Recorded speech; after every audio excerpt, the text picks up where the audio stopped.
We discovered Timothy was a key leader at Ephesus, right? Paul charged Timothy, keep the law out, Timothy. 100 miles east of Ephesus is the city of Colossae.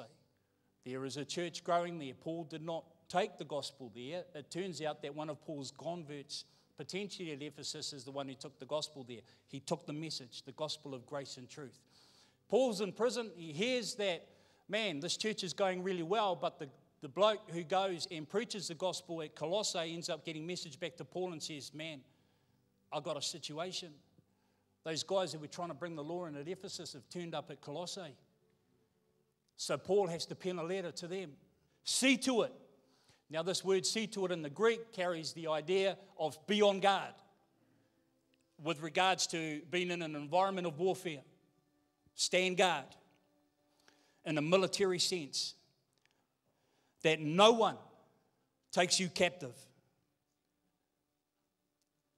by philosophy and empty deceit, according to human tradition, according to the elementary spirits or the elemental spirits of the world, and not according to Christ.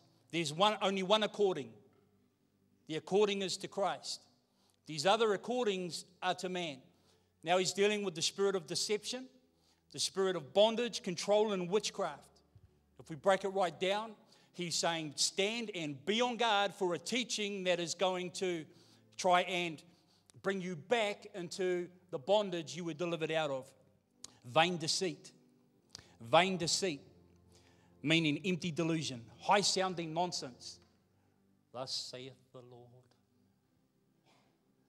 You shall da-da-da-da-da-da-da. Right, God's given me a grandiose vision, you guys. It's going to require all of you to give me $1,000 by Christmas, or he will not be happy with you. Right, now how do you feel? I don't want God to be unhappy, so we move. We get out the visa, we rack up the debt, the kids go without lunch. Meanwhile, the heathen, who doesn't even know God, drives past you while you're riding a skateboard to work.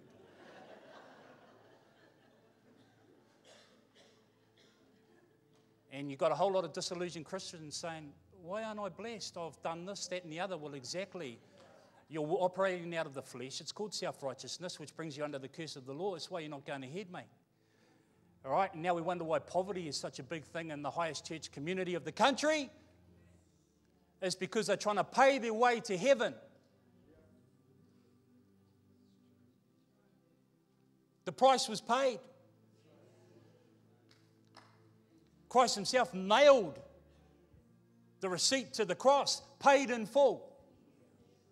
Why is the church still writing out invoices then? Why do you think the kids leave? Why do you think they want nothing to do with a church that they've watched rob their parents from the day they were born?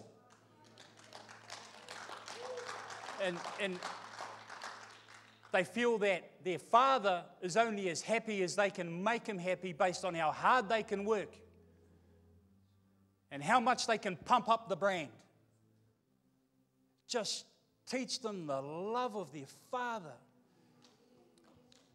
To teach them that there's nothing they can do for God to love them more. And there's nothing they can do for God to love them less.